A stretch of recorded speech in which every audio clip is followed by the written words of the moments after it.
جابر ابن عبداللہ انصاری، پانچویں امام محمد باقر علیہ الصلوۃ والسلام.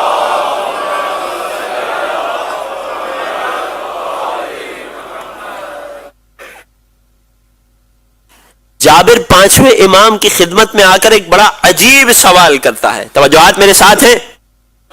علمنی یبن رسول اللہ حدیثا فی جدتک، اے فرزند رسول مجھے اپنی جدہ کے بارے میں کوئی ایسی حدیث بتائیے، کوئی ایسی فضیلت بنائیے، اذا انا حدثت بها الشیعۃ فرحوا بها، کہ جب بھی میں آپ کی جدہ کی وہ فضیلت آپ کے چاہنے والوں کے سامنے بیان کروں تو ان کے چہروں پر خوشی کے آثار نمودار ہو جائیں. اللہ اکبر. اب میں حدیث پڑھتا جاؤں گا اور چہرے دیکھتا جاؤں گا، یقیناً عزاداروں کے چہرے، حدیث آگے بڑھتی جائے گی، عزاداروں کے چہرے خوشی سے کھلکھلا اٹھیں گے. عجیب حدیث ہے. جیسا خوبصورت سوال ہے ویسا ہی خوبصورت جواب ہے. توجہ ہے؟ سننے کے لیے آمادہ ہیں؟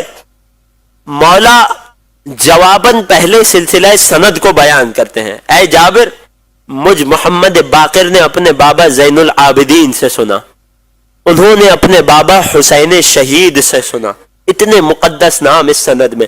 انہوں نے اپنے بھائی حسن مجتبیٰ سے سنا، انہوں نے اپنے بابا علی مرتضیٰ سے سنا، انہوں نے اپنے بھائی رسول خدا سے سنا، رسول خدا نے جبرائیل سے سنا، جبرائیل کو خدا نے بتایا. کیا بتایا؟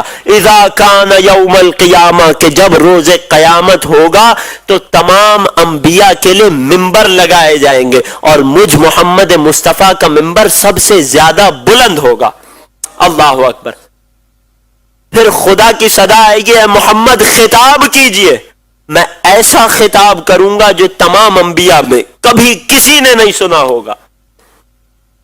پھر جیء بمنابر اوصیاء الانبیاء، تمام انبیاء کے اوصیاء کے لیے ممبر لگائے جائیں گے.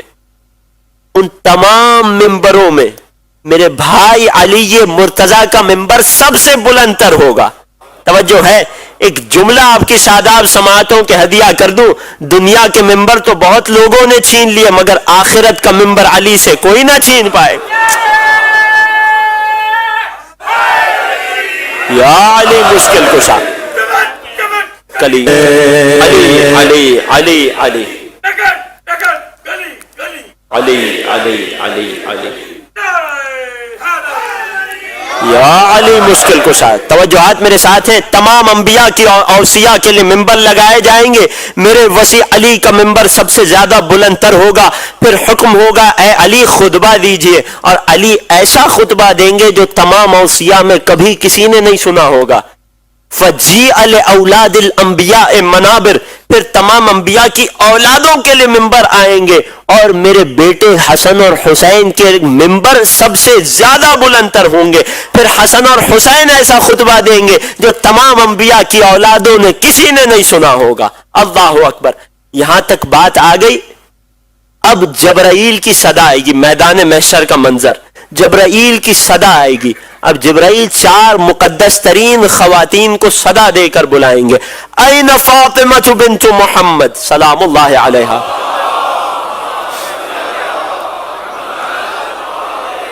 دختر رسول کہاں ہے؟ این خدیجہ بنت خویلد، جناب خدیجہ طاہرہ کہاں ہے؟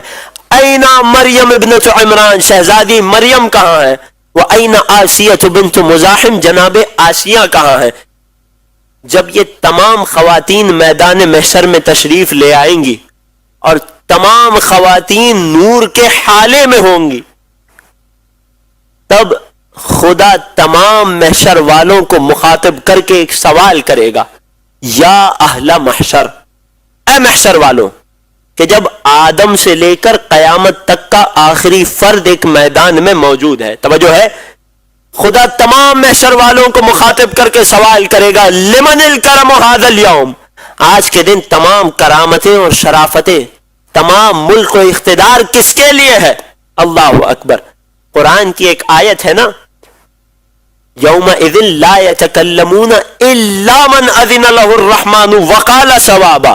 روز قیامت وہ ہے کہ جب کوئی کلام نہیں کر سکے گا سوائے اس کے کہ جس سے رحمان راضی ہو، جسے خدا اذن عطا کر دے اور جو کہتا ہو تو ہمیشہ سچ کہتا ہو۔ روایت کے جملے ہیں فَيَقُولُ مُحَمَّدٌ وَعَلِيٌّ وَالْحَسَنُ وَالْحُسَيْنُ وَفَاطِمَةُ، ارے فقط پورے میدان محشر میں جہاں 1,24,000 انبیاء بھی ہیں، تمام انبیاء کے اوصیاء بھی ہیں، انبیاء کی اولاد بھی ہیں، تمام مخلوقات ہیں، اگر کلام کی اجازت ہوگی تو فقط پنجتن کو ہوگی۔ پنجتن مخاطب کر کے جواب دیں گے للہ الواحد القہار، روز قیامت کی تمام تر کرامتیں، تمام تر اقتدار فقط اور فقط اللہ سبحانہ و تعالی کی ذات کے لیے ہے۔ اللہ اکبر۔ اب آواز قدرت آئے گی، توجہ کیجئے گا، تمام محشر والوں کو مخاطب کر کے یا اہل محشر انی جعلت الکرم کلہ لمحمد وعلی وفاطمہ والحسن والحسین، ارے تمام محشر والوں میری بات کو سن لو کہ آج کے دن کی ساری کرامتیں، آج کے دن کا سارا اقتدار و اختیار میں محمد و علی و فاطمہ و حسن و حسین کے حوالے کر رہا ہوں۔ اللہ اکبر۔